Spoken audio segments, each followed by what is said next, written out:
No, news is not objective. Reporters are people, and people have opinions. It is human nature. No matter what line of work you are in, you are influenced by your opinion. Andrew Carell, a reporter for Mediaite, said it best. Every journalist has a political point of view, and they don't magically check that at the door the minute they land a job. Now, this quote is coming from a reporter himself.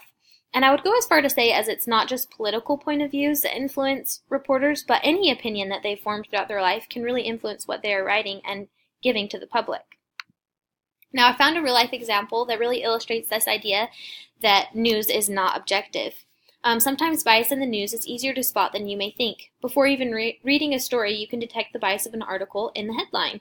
Such is the case with the reports from CNN and Fox News regarding Trump's and Putin's recent meeting. So CNN said, Trump caved spectacularly to Putin. Here's what might happen next. And Fox News said, Trump faces bipartisan criticism over press conference with Putin. So even though they're covering the same event, they clearly have a bias about what happened.